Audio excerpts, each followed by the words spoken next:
नमस्कार, आप देख रहे हैं हल्का हलचल। आप इस खास प्रोग्राम में आप सभी का बहुत स्वागत है। इस खास प्रोग्राम में हम आपको सुबह सुबह लेकर जाते हैं आपके हलके में लाइव और बताते हैं आज आपके हलके में क्या कुछ हलचल होने वाली है। तो चलिए सबसे पहले ले चलते हैं आपको कालावाली और पलवल। पलवल से हमारे साथ जुड़े हैं हमारे संवाददाता प्रवीण आहूजा और कालावाली से जगदीश प्रजापति हमारे साथ जुड़ गए हैं। प्रवीण जी, आपसे जानना चाहेंगे आपके हलके में आज क्या कुछ खास रहेगा। दिनेश, सबसे पहले बता देते हैं कि पलवल सब्जी मंडी की ओर से अनिश्चितकालीन की हड़ताल जारी कर दी गई है और जो सख्त अंदाज में जो उनका कहना है कि जब तक सरकार उनकी मांगों को पूरा नहीं करती है तब तक जो सब्जी मंडी के तमाम जितने भी आड़ती हैं वो ना तो कोई सामान खरीदेंगे ना ही कोई बेचेंगे। तो इसको लेकर 10 फरवरी यानी कि आज से हड़ताल शुरू कर दी गई है। सबसे बड़ी बात है कि आम आदमी को कहीं ना कहीं आने वाले समय में महंगी सब्जी और फल का खरीद करना होना पड़ेगा, क्योंकि अब सब्जी अगर महंगी हो जाती है तो आम आदमी को इसका बहुत बढ़िया खामियाजा भी उठाना पड़ेगा, क्योंकि जो आड़ती खरीदते थे उन्हीं के छोटे रेहड़ी वाले या अन्य छोटे दुकानदार उन्हें खरीद कर तमाम लोगों तक पहुंचाया करते थे। लेकिन अब ये चीज बिल्कुल बंद हो जाएगी, तो उसको लेकर आम आदमी को काफी दिक्कत का सामना करना पड़ेगा, क्योंकि रोजमर्रा में बिना सब्जी के कोई भी रसोई में भोजन या खाना नहीं बन पाता। लेकिन उसके लिए अब आम आदमी को बहुत जद्दोजहद करनी पड़ेगी, जूझना पड़ेगा, क्योंकि सब्जियां और फल महंगी हो जाएंगी तो नुकसान भी काफी होगा। लेकिन इससे सबसे बड़ा जो नुकसान है वो किसानों को होगा। किसान अगर फसल लेकर अपनी मंडी में नहीं देगा तो किसान उस फसल को क्या करेगा और वो कहाँ रखेगा, उसका खामियाजा सबसे ज्यादा तो किसानों को होता दिखाई दे रहा है कि किसान रोजाना ताजी फसल काट के मंडी के आड़तियों को बेचा करता है, फल भी दिया करता है। अगर वो चीज मंडी में अगर खरीदारी नहीं होगी तो सबसे ज्यादा खामियाजा जो है वो तमाम किसानों को उठाना पड़ेगा। ये एक बहुत बड़ा चिंता का विषय बन गया। किसानों को कहना है कि अगर हड़ताल कहीं ना कहीं लंबी चली तो उनका जो कच्चा माल है रोजाना का बाजारों में जाने के लिए वो कहाँ बेचा जाएगा, क्योंकि फल या जो भी चीज अगर ज्यादातर अगर खेतों में लगे रहेंगे तो वो वहां पर सड़ जाएंगे, खराब हो जाएंगे। तो इसका सबसे ज्यादा जो बुरा असर है वो किसानों पर देखा जा सकता है।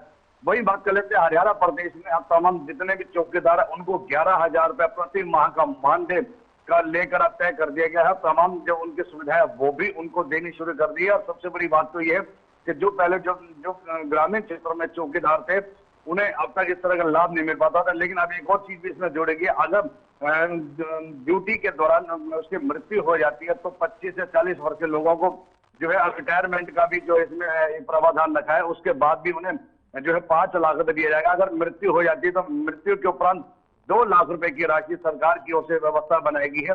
तो तमाम इन चीजों को लेकर तो तमाम ग्रामीण क्षेत्र के चौकीदार उनमें खुशी की लहर देखी जा रही है कि इससे पहले आज तक कभी भी उन्हें इस तरह का मानदेय नहीं मिला, जिसको लेकर अब वो 11,000 रुपए प्रति महीने का मानदेय उन्हें सरकार की ओर से दिया जाएगा। वहीं बात कर लेते हैं अयोध्या में श्री राम जन्मभूमि को लेकर पलवल से तमाम जितने भी भक्त हैं उनके लिए रोडवेज की बस की सुविधा कर दी गई है। कल सुबह 7 बजे से यानी आज सुबह 7 बजे से यहाँ से बस को रवाना किया जाएगा, जो रात को 10 बजे अयोध्या पहुंचेगी, जिसका सफर 650 किलोमीटर रहेगा और 925 रुपए उसका एक तरफ का किराया होगा।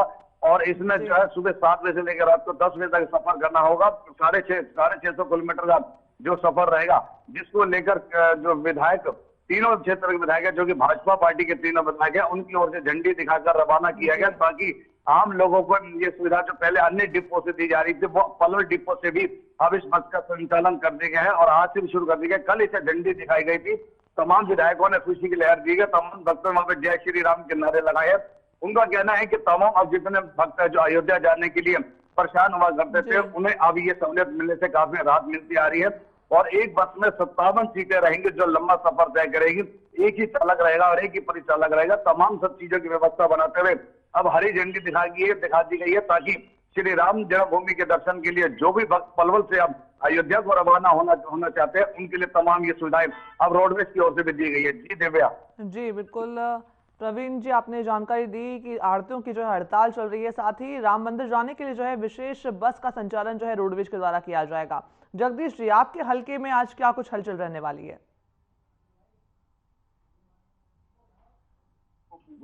दिल्ली कूच को लेकर प्रशासन अलर्ट नजर आ रहा है। प्रशासन की ओर से बात करें भुइया टोल प्लाजा या दादावाली टोल प्लाजा पर, तो वहां पर बड़े बड़े पत्थर जो बैरिकेटर लगाए गए हैं कि कहीं ना कहीं रोडों पर जो 3 लेयर की दीवार है वो खींच दी गई है। बठिंडा से डब्बावाली रोड जो पिछली बार देखा गया था कि हजारों की संख्या में पंजाब से जो किसान आए थे, उस रोड पर काफी जो नाकेबंदी कर दी गई है और किलेबंदी भी जो है कर दी गई है। प्रशासन की ओर से काफी अलर्टेशन जारी कर दिया गया है। और बात की जाए तो सिरसा पुलिस कप्तान की ओर से 4 कंपनियों को जो ट्रेनिंग दी जा रही है, किसानों को स्पेशल रोकने का प्रशासन की ओर से प्रयास किया जा रहा है। वही किसानों की ओर से भी ऐलान जारी कर दिया गया, लंगर कमेटी की ओर से ऐलान जारी कर दिया कि 12 और 13 तारीख को जो है डबोवाली टोल प्लाजा और खुइया टोल प्लाजा पर लंगर की व्यवस्था की जाएगी। और किसानों की ओर से ऐलान किया गया कि 13 फरवरी को वह हर हालात में कुछ करेंगे। और किसानों की आज एक अहम बैठक जो है आज सिरसा में होगी। और किसान जो महापंचायत सिरसा में होने जा रही है, किसान मैनुअली बैठ के जो बैठक में एक फैसला लेंगे। और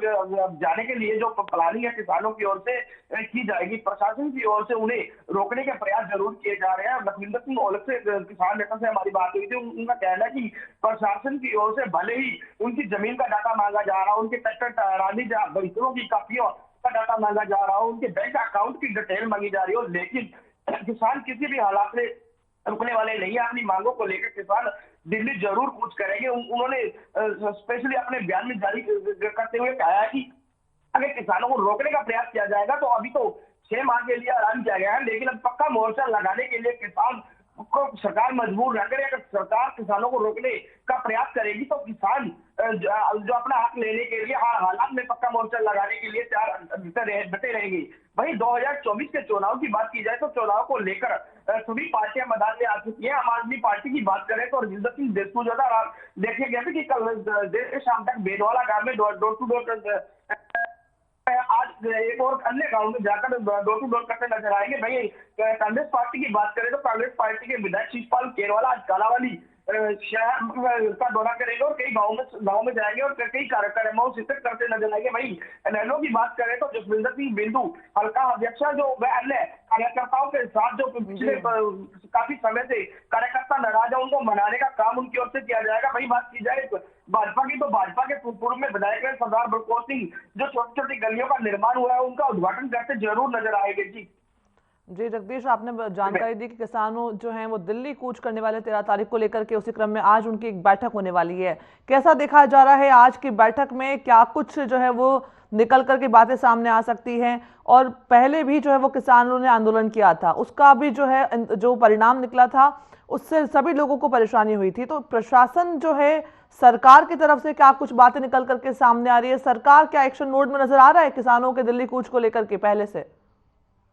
जी बिल्कुल, दिव्या बात की जाए प्रशासन की तो देखने को मिला था कि कल जब 2 दिन पहले किसानों की ओर से चंडीगढ़ किसानों को बुलाया गया था, जो केंद्रीय मंत्री आए थे, लेकिन उनसे 12 तारीख का समय जो है 12 तारीख तक समय मांगा गया है। किसानों की जो बैठक है किसान जरूर खड़ा रुख अपनाते नजर आएंगे। किसान काफी नाराज सरकार से चल रहे हैं। प्रशासन की बात की जाए तो प्रशासन पिछली बार जो किसानों को रोकने में असमर्थ हुआ था, लेकिन अब की बार पहले से प्रशासन की ओर से तैयारी कर ली गई है। बड़े बड़े बैरिकेड लगाए गए हैं, जो दीवारें हैं रोडों पर दीवारें हैं जो खींच दी गई है। कहीं ना कहीं बड़े बड़े कंटेनर जो लगा दिए गए हैं, जो पानी की फुहार की व्यवस्था जो है कर ली गई है। और नाकाबंदी जो किलेबंदी है प्रशासन की ओर से कर ली गई है। कहीं ना कहीं जो मोबाइल का डाटा है किसानों का वह भी जरूर ले लिया गया है। जो किसान लेता है उनका पूरा डाटा प्रशासन जो इकट्ठा करता नजर आ रहा है। कहीं ना कहीं हो सकता है कि 13 तारीख को प्रशासन की ओर से जो किसान नेता है उनको रोकने का प्रयास किया जाए। तो किसानों को जो दिल्ली कूच करने के लिए प्रशासन की अलर्टेशन जो है काफी नजर आ रही है। जी दिव्या। जी जगदीश जी, प्रवीण जी आपसे जानना चाहेंगे कि पलवल में किसानों को रोकने के लिए क्या कुछ इंतजाम प्रशासन के द्वारा किए जा रहे हैं? साथ ही लोकसभा चुनाव को देखते हुए पलवल में क्या सुगबुगाहट आपको दिखाई दे रही है?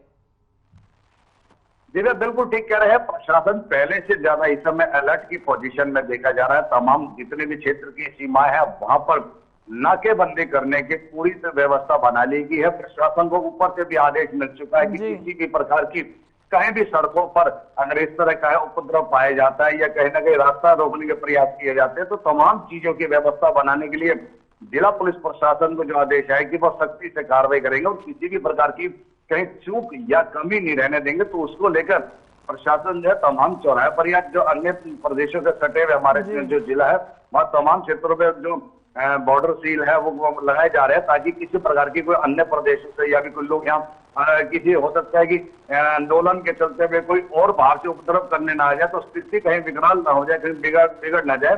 तो प्रशासन पहले से तो ज्यादा अलर्ट है कि इसमें कहीं शायद कहीं कोई कमी रहने दे जाएगी, क्योंकि इस समय पहले की अपेक्षा और इस समय की अपेक्षा में, क्योंकि चुनाव को देखते हुए अब सरकारें बहुत अलर्ट है, क्योंकि कुछ समय के बाद लोकसभा के चुनाव है। तमाम नेताओं को पब्लिक के साथ जाकर जवाबदेही भी देनी है। अगर इस तरह की रोजाना ये चीजें होती रहेगी, हड़ताल है, ये सब चीजें हैं, तो कहीं ना कहीं पब्लिक पर, आम जनता पर काफी बुरा असर पड़ेगा। जनता कहीं ना कहीं नाराज होती दिखाई देगी। तो तमाम चीजों से बचने के लिए जो प्रशासन को सख्त आदेश दिए गए कि वो इन चीजों में कहीं कमी न ला रहा है और तमाम जिस क्षेत्र में अपनी व्यवस्था को बरकरार रखे। लोगों को अलर्ट की पोजीशन पे भी रखा गया है, लोगों को जागरूक भी किया जा रहा है। इस तरह की कहीं को लगता है तो वो पूरी तरह से पुलिस प्रशासन का सहयोग करे, ताकि किसी चीज की कहीं कमी ना रह जाए। तो इसके लिए जिला प्रशासन पहले से तो बहुत ज्यादा अलर्ट देखा जा रहा है, क्योंकि चुनावों से भी जोड़ के देखा जाएगा। जी दिव्या जी, बहुत अहम जानकारी हमारे संवाददाता ने दी कि किसान आंदोलन को रोकने के लिए प्रशासन जो है पूरी तरह से मुस्तैद है, अभी तैयारियों में जुटा हुआ है। लेकिन देखने वाली बात ये भी रोचक होगी कि लोकसभा चुनाव पर भी अगर किसानों के आंदोलन का जो है वो फर्क देखने को मिल सकता है। अगर सरकारों ने इस पर तुरंत एक्शन नहीं लिया तो कहीं ना कहीं लोकसभा चुनाव के नतीजों में भी इसका खामियाजा सरकार को भुगतना पड़ सकता है। बहुत बहुत शुक्रिया इस चर्चा में हमारे साथ जुड़ने के लिए जगदीश आपका, प्रवीण आपका। इस बुलेटिन में फिलहाल इतना ही। नमस्कार।